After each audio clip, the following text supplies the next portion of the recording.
everyone doing today? Great. Well, thanks for being here today, you guys, to your inside look at Sea Lion and Otter Amphitheater. My name is George. I'm one of the trainers here, and I will be your kind of facilitator in helping you understand a little bit more about what goes on behind the scenes here at Sea Lion and Otter Amphitheater. Now, just to give you a little background, I've been with SeaWorld for 27 years. I've worked at the various facilities: killer whale, dolphin, sea lion, rescue, rehab, animal care, and now I call this place home. In just a few moments before the trainers come out and actually begin our what we call interaction sessions, I just want to give you a few pointers to help you understand what's going on right here on stage when they come out and start interacting with the animals. A few things to keep in mind that I want you to listen to. There are certain tools that we use to help other animals learn. Okay? We have a learning program, and I kind of consider trainers teachers. And every teacher, of course, has a unique, very special relationship with each animal, each student.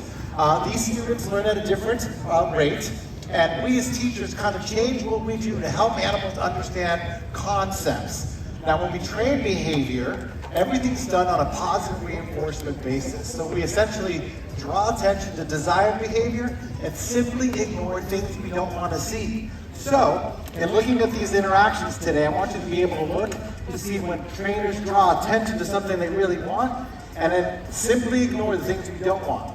Now that thing's called an LRS, the least reinforcing scenario. No reaction. It's a 3-second pause that lets the animal know, you know what, that's not exactly what we expected, but we're going to go ahead and move on and try something else to help you understand, to get to that thing that we want you to understand. Now here at Sea Lion Otter Stadium, we use the word okay, and that's called a bridge signal. When you head over to killer whale or at dolphin, you'll find them using whistles. Those whistles, when they toot those whistles, that bridges the time lapse between the time an animal performs the behavior and the time it gets reinforced for that behavior. Now that reward or reinforcing thing could be any kind of reward that the animal really seems to enjoy. Time with the trainer could be food, which of course they enjoy.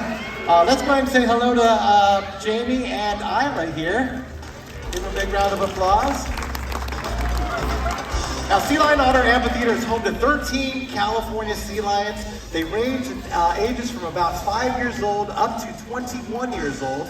On average, sea lions live about 25 to 35 years, but we all know that within a zoological environment like SeaWorld, they actually tend to exceed that average life expectancy. Now, Jamie here is working with one of our younger females. Her name is Isla, and she is learning the opening part of the show, or the presentation that we normally happens here at Sea Lion Otter Amphitheater. That's a fastener. There's a signal that went there. Did you hear her say the word okay? That means yes, that's exactly what I expected, and that's paired with some kind of reward. And like I was mentioning, that reward could be food, it could be their favorite toy, or what we call environmental enrichment device, or it could just be simply hanging out with the trainer and spending some time and enjoying each other's presence. There's the signal. Now these two, I forgot to mention, these two young females are on loan here from Oklahoma City Zoo. Their facility has actually been going under renovations, and they were transported here to house them here while that renovation's happening. Very nice. Now you're going to see a big difference in size with our females. Females are smaller in size. They weigh anywhere from 200 to 300 pounds. Males can be anywhere from 5 to 1,000 pounds. But one distinctive characteristic from a male is that they have a sagittal crest, a big bump on their heads, and that's how you know you see a big male. You'll find these animals along the coast of California, as far south as Baja California, and as far north as British Columbia. All right, here's our other female. Her name is Phoenix. Give her a big wave, she can see you. Another cool thing about training sea lions is that they can actually respond to our voice. Dolphins and orcas actually are more sensitive to higher frequency tones, hence why they use those bridge whistles. These guys here can actually hear us, and we use our words, expressions to kind of help guide them through training. Now, Jordan here is using the tool there, that long pole with the bead is called a target pole. Are you training a backflip, Jordan? Okay, she's training a backflip. So that long pole essentially helps us lead an animal through a behavior we would like to see. So when animals first begin to learn here at SeaWorld, they actually follow what we call a hand target. It's the first thing we introduce. Now, of course, when we're working in a pool, we're going to need to extend that target out to the middle of the pool. We introduce what these long target poles that you see right in front of you currently. Now, the idea with this backflip is that you follow that beat back and then go into circular motion. There's a 3-second pause because that wasn't exactly what we expected, but guess what? Jordan's going over and letting you know that's okay, because we all know that in learning, it's okay to sometimes not understand what we want, right? And that's okay, and that's, as teachers, our job is to change what we're doing to help the student understand. Now, I also forgot to mention that at the Oklahoma Zoo, they use the word good as their bridge whistle. It can be anything really. I could use banana and train that to mean a bridge whistle. But SeaWorld uses the word okay. Oklahoma Zoo uses the word good. Same. Now, all the animals do respond to their names. You'll hear us actually refer to the animals by their names. They do respond to those names. So now Jamie's pointing over. We're gonna get her to touch that bead. We want her to slow down just a bit so she pays better attention. Very nice. She's fast. Almost. But you guys notice how her head, look at her head when she goes in that circular motion. We want her to go back versus sideways. Watch her head. So we get closer. There goes that. Watch her head. Very nice. You see her head? She was facing forward. That's exactly what we want, because when she eventually performs that backflip, we want her to look forward. We don't want her to look side, because if she looks to the side, her body's going to be off. So that was really good for Phoenix. All right, we are done with Phoenix. Give her a big wave. Yay. Cute. So everything we do here at Sea Lion and Otter Amphitheater, and actually all the venues that you go visit today, is spending time with the animals. We are here from early morning, 7 a.m., and on a day like today, 8 o'clock tonight, and every animal goes through different types of interactions. Whether it's an exercise session, where they, of course, just like us, some of us go to the gym, we got to get out there and get that exercise. Mental stimulation by learning new behaviors, a social session, which would be socializing with each other, and which is very important for animals. And actually, with the 13 sea lions that live here, we have back pools where they live, and we can open up all those pools, and they can all interact with each other, which is really good for them socially, because that's what they would do out in the open ocean. Okay, we're moving on to otters. We also have Asian small-clawed otters that live here. We have 6 Asian small-clawed otters. And this here, folks, is a very important contraption that you're seeing in front of you. It's a husbandry unit. Now, what this does is it allows us to be able to transport an otter from this facility over to the hospital area behind the scenes. Now, we want these animals to be very comfortable in their transport units, so we spend a lot of time making sure that they are comfortable in those things. So what you'll see today is we're going to bring out one of our otters. I believe her name is Willow. And Willow will, don't mind the bird on stage. They live here too. But Willow's going to spend some time into that transport unit. And what we're going to do is just essentially draw attention and go, yes, this is what we want, is for you to feel comfortable. I'm here. We're going to reinforce you for being in this transport unit. Yeah, they're pretty good at stealing fish. They have to eat too. And so, anyway, so we have 6 Asian small-clawed otters. They do participate in the presentations. Yeah, it's his lucky day. And then as soon as we're done with Willow, we'll move on to sea lions, because we have some other things in store for you as well. What else can I tell you? Any questions so far? Any questions down here? Oh, there we go. So Willow's on. Here comes Willow. And this is our trainer, Ariel and Jordan. Now that little carpet piece is a great type of reinforcer for Willow. She enjoys to rub on it. Most otters are very scent oriented, so it smells interesting. We could allow her to go over to rub on that carpet piece. Now there's the point, and the exact same thing with sea lions. We use the word okay to communicate. Yes, that's exactly what we expect. Now, of course, she eats a variety of fish and shrimp. Now, working otters, I can tell you from experience, takes a lot of patience. Because sometimes you'll come out and you'll work something that you've been working, some concept, and then you'll come back the next day and it's almost like they had forgotten everything that you had trained the day before. And that's okay, because that's why we're here. So as you can see, that Ariel's just using some of that reinforcement just to make her feel a little bit more comfortable in that transport unit. And again, it allows us to be able to bring her up to the veterinarians for their annual checkups. All the animals participate in their care in one way or another. A lot of the, for example, orcas and dolphins, most animals here know what we call husbandry behaviors. And those are behaviors that allow us to ensure that they're doing really well health-wise. They either give blood samples or urine samples, fecal samples, and we can bring those samples up to our laboratory technicians, and they run those samples to be able to be proactive in their health. Now, I was talking about the long white target bead. That's, of course, a tool that we use to train sea lions.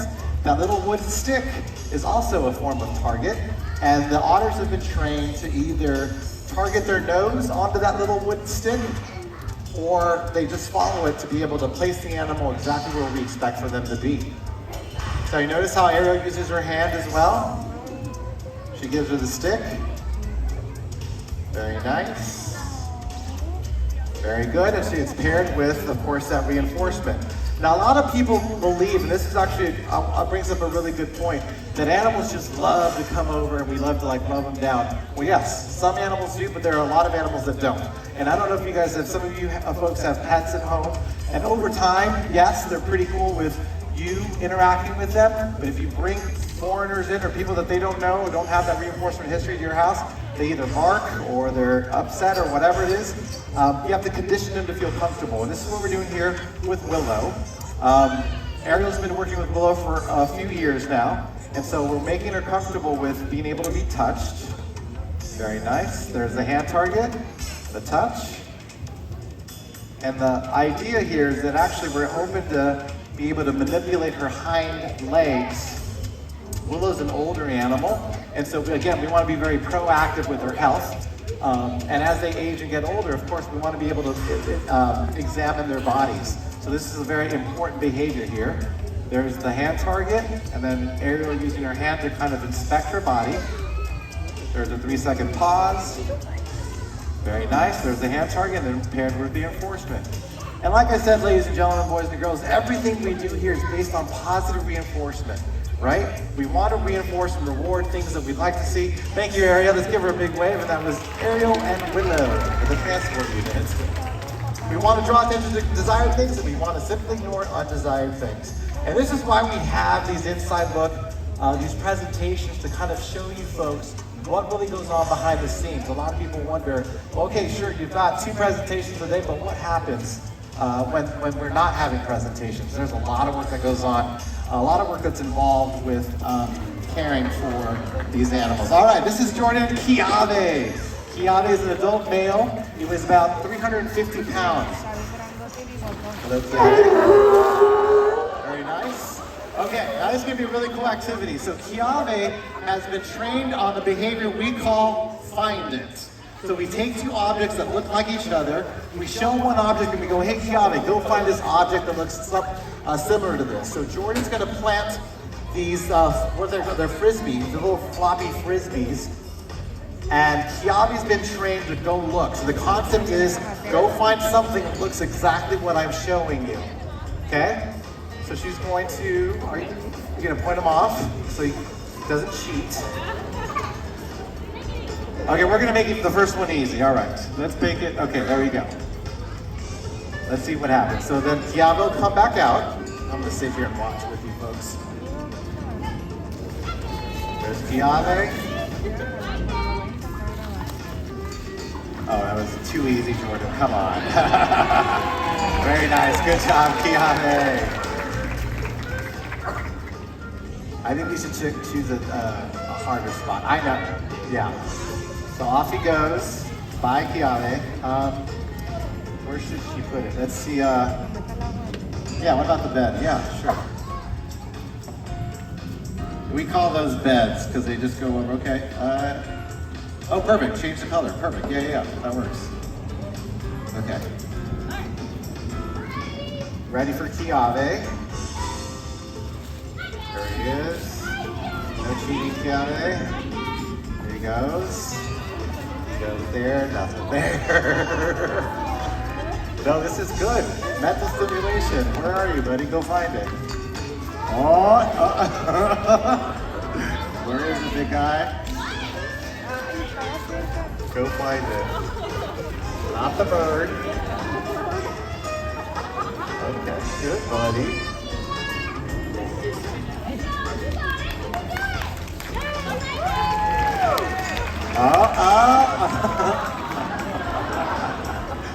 There he goes. Come on, Keanu. There he goes. Oh. So here Jordan's reinforcing him for looking. Yes, you know, we're going to keep a positive attitude.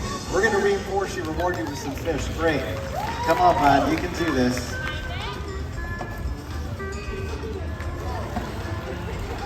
Oh, let's see Keanu. Get up there. Get up there, bud.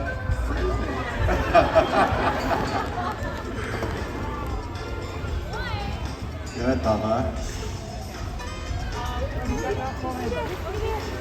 Stop the bird. Oh, there he goes backstage. This is so good for him.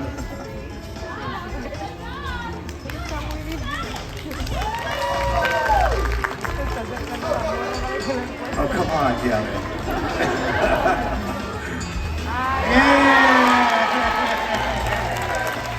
Very nice, Kiana. So, as you guys can see, what a cool, fun concept, right? Kiana's pretty good at it, as we can see. But we do this with all of our animals. We find something that's stimulating.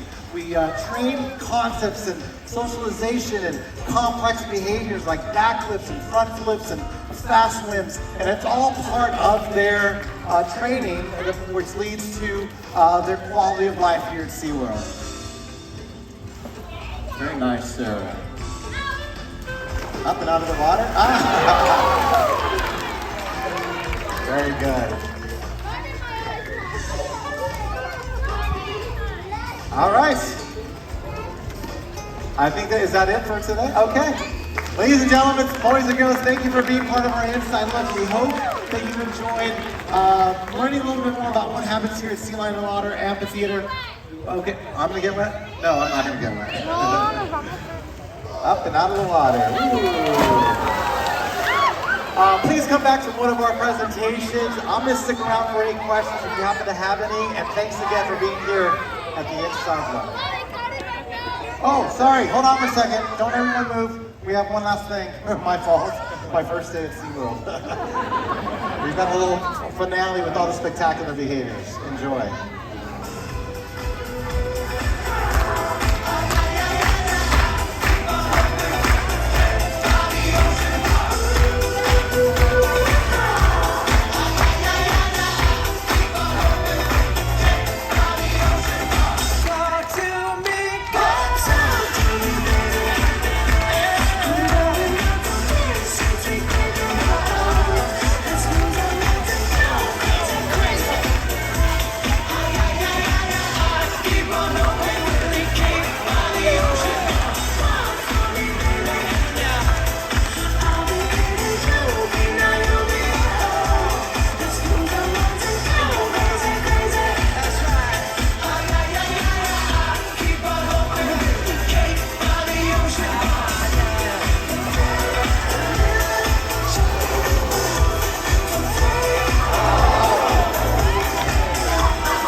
enjoy the rest of your day right here at SeaWorld. Bye-bye, everybody.